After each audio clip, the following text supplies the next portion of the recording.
Hello friends, જય શ્રી ગણેશ. બધાને સ્વાગત છે તમારું મારી ચેનલ ગુજરાતી કિચનમાં. તો ના પીસવું, ના પલાળવું, ના કોઈ વધારે મહેનત. જ્યારે પણ કંઈક તીખું ચટપટું ખાવાની ઈચ્છા થાય ત્યારે બસ પાણીમાં મિક્સ કરો અને બનાવો. તો સવાર સાંજની નાની મોટી ભૂખ હોય કે બાળકોનું ટિફિન હોય, ગમે ત્યારે તમે આ તળિયા વગરની રેસીપી એકદમ ઝટપટ બનાવીને ટ્રાય કરી શકો છો. એકદમ હેલ્ધીની સાથે આ રેસીપી ખૂબ ટેસ્ટી પણ બને છે અને ઘરમાં રહેલી 2 થી 3 વસ્તુથી બની પણ જાય છે.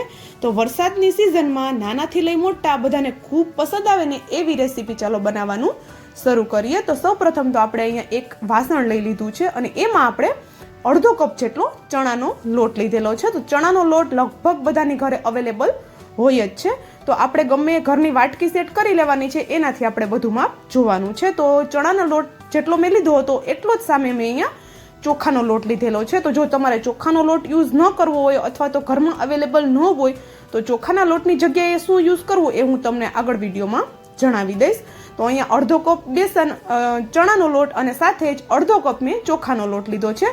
તો એની સામે બંને લોટ જે વાટકીથી લીધા હતા એ જ વાટકીથી એક આખી વાટકી ભરીને પાણી એડ કરી દીધું છે. તો બંને લોટ થઈને 1 વાટકી જેટલો આપણો લોટ હતો, તો એની સામે આપણે સેમ એ જ વાટકીથી 1 વાટકી જેટલું પાણી એડ કરેલું છે. તો પાણી એડ કરી અને પછી આપણે આ બેટરને એકદમ સ્મૂથ, બિલકુલ ગાંઠા ન રહે એ રીતે આપણે એને મિક્સ કરવાનું છે. તો તમે વિસ્કરની મદદથી અથવા તો કોઈ ચમચીની મદદથી કે તમે એને આરામથી આવી રીતે ગાંઠા વગરનું એને સરસ એવું મિક્સ કરી લેવાનું છે. તો તમે જોઈ શકો છો અહીંયા આપણું બેટર એકદમ સરસ એવું સ્મૂથ થઈ ગયું છે. તો આપણે એમાં વધારે પાણી હવે બિલકુલ એડ નથી કરવાનું. તો હવે આપણે આમાં થોડા મસાલા અને થોડા શાકભાજી એડ કરીએ. તો શાકભાજીમાં અત્યારે હું એક મોટી સાઈઝની ડુંગળી, જેને આવી રીતે મેં થોડું મોટું કટ કરીને લીધેલી છે. તો વધારે ઝીણું ચોપ કરવાની આપણે અહીંયા કોઈ જ જરૂર નથી. અને સાથે જ એક નાની સાઈઝનું ટમેટું, એને મેં ઝીણું કટ કરીને લીધું છે. અને તીખાસ માટે 2 તીખા મરચાં, જેને આવી રીતે ઝીણા કટ કરીને લીધા છે. અને થોડા મેં અહીંયા લીમડાના પાન, એટલે કે 8 થી 10 જેટલા લીમડાના પાનને આવી રીતે ઝીણું કટ કરીને એડ કરેલા છે. લીમડાના પાનનો ટેસ્ટ આમાં ખૂબ જ સરસ આવે છે, તો ચોક્કસથી એડ કરજો. અને હવે સ્વાદ પ્રમાણે મીઠું એડ કરી દીધું છે. અને બસ 2 ચપટી જેટલી આપણે હળદર એડ કરવાની છે. વધારે હળદર આપણે બિલકુલ એડ નથી કરવાની, અથવા તો તમે સ્કીપ કરી દો તો પણ ચાલશે. તો હવે આ બધી વસ્તુને આપણે એક વખત સરસ એવું મિક્સ કરી લેવાનું છે. તો આ બેટરને આપણે રેસ્ટ બિલકુલ નથી આપવાની જરૂર. તો ઇન્સ્ટન્ટ તમે આને બનાવી શકો છો. બસ પાણી સાથે મિક્સ કરો બંને લોટને અને એકદમ જલ્દીથી આપણો નાસ્તો બનીને તૈયાર થઈ જશે. તો હવે આપણે આમાં થોડું હું અહીંયા લીલા કટ કરેલા ધાણા એડ કરું છું, એટલે કે એક મુઠ્ઠી ભરીને લીલા કટ કરેલા ધાણા એડ કરેલા છે.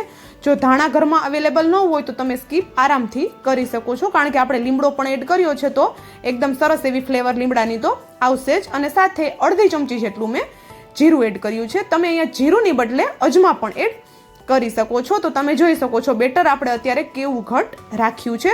તો બસ જો આવું ઘટ બેટર બનાવીને આપણે રેડી કરવાનું છે. તો જો આપણે બેટર બનાવવામાં ધ્યાન રાખવાનું છે કે બેટર આપણું ઢીલું ન થઈ જાય. બાકીની પ્રોસેસ બધી એકદમ સિમ્પલ જ છે. તો જો હવે આપણે આમાં એડ કરીએ આ નાસ્તાને અંદરથી એકદમ ફ્લફી બનાવવા માટે 2 થી 3 ચપટી જેટલા ખાવાના સોડા, અથવા તો તમે અડધી ચમચી જેટલો ઈનો પણ એડ કરી શકો છો. તો જો આપણે હવે આ બધું સરસ એવું મિક્સ કરી લીધું અને સોડા પણ એડ કરી અને એને પણ આપણે સરસ એવા મિક્સ કરી લીધેલા છે. તો જો આપણું અહીંયા એકદમ ઘટ એવું બેટર બનીને તૈયાર થઈ ગયેલું છે. તો જો અહીંયા તમે જો હું તમને પાછું બતાવી દઉં કે આપણે અહીંયા કેવું બેટરને ઘટ બનાવેલું છે. તો ચાલો હવે આપણે આપણો નાસ્તો બનાવવાની શરૂઆત કરીએ. તો નાસ્તો બનાવવા માટે મેં એક આવી જે કડાઈ હોય છે આપણા ઘરમાં એ લઈ લીધેલી છે. તો તમે અહીંયા કોઈ નોનસ્ટિકનો તવો અથવા તો જે આપણે વઘાર કરવા માટેનું વઘાર્યું હોય છે એ પણ લઈ શકો છો. તો જો હવે આપણે એમાં થોડું તેલ એડ કરીએ. તો અહીંયા મેં 1 ચમચી જેટલું તેલ એડ કરેલું છે. તો આટલું બધું તેલ તમે નહીં એડ કરો તો પણ ચાલશે. અત્યારે મારાથી થોડું વધારે તેલ એડ થઈ ગયેલું છે. તો આનાથી થોડું તેલ એડ કરશો તો પણ આ નાસ્તો એકદમ ક્રિસ્પી બની જાય છે.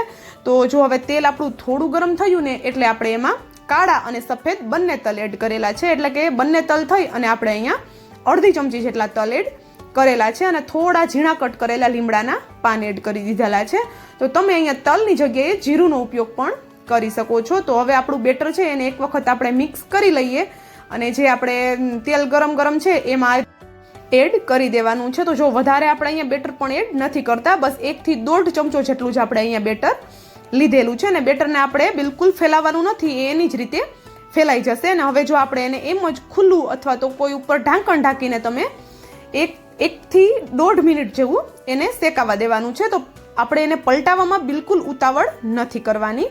તો જો 1 થી 2 મિનિટ થઈ એટલે આપણે એને ખોલીને જોયું તો જો એકદમ સરસ એવું નીચેથી શેકાઈ ગયું છે. તો જો પલટાવવામાં બિલકુલ તૂટશે નહીં, બિલકુલ બીક રાખ્યા વગર તમે આ રેસીપી બનાવી શકો છો. ને અત્યારે જે મેં વાસણ લીધું છે આ બનાવવા માટે એ બિલકુલ નોનસ્ટિક વાસણ નથી. જે તો આ નાસ્તો બિલકુલ ચીપકશે નહીં. તો બસ જો એને એ જ રીતે બંને સાઈડથી એકદમ ક્રિસ્પી થાય ત્યાં સુધી આપણે શેકી લેવાનું છે. અને જો તમારે હલકું સોફ્ટ ખાવું હોય તો ઓછું આપણે આને ક્રિસ્પી થવા દેવાનું છે.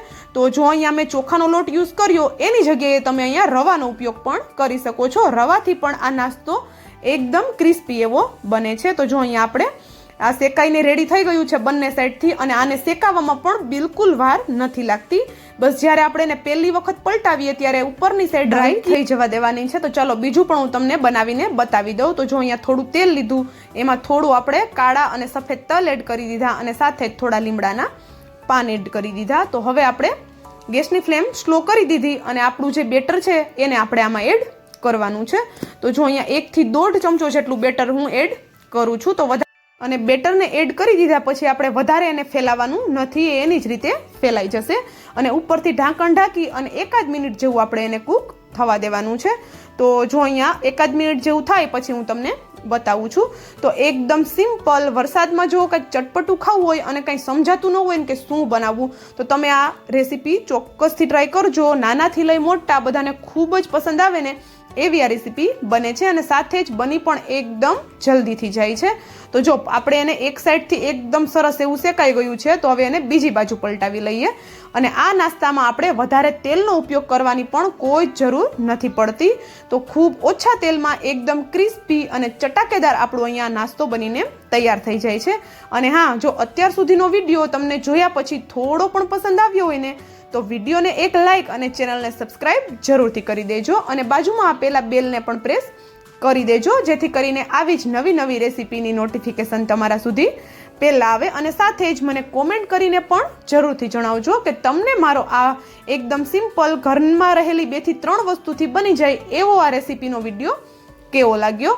તો ચાલો હવે આપણો અહીંયા એકદમ સિમ્પલ એવો નાસ્તો બનીને રેડી થઈ ગયો છે. જેટલો બનાવવો સિમ્પલ છે એટલો જ ખાવામાં ટેસ્ટી લાગે છે. તો મારા કહેવાથી ચોક્કસ આ રેસીપી ટ્રાય કરજો. અને એકદમ આ મસ્ત વરસાદી વાતાવરણમાં એકદમ ઓછા તેલવાળી અને એકદમ ક્રિસ્પી એવી રેસીપી તમે તમારા ફેમિલી સાથે એન્જોય કરી શકો છો. And thank you for watching.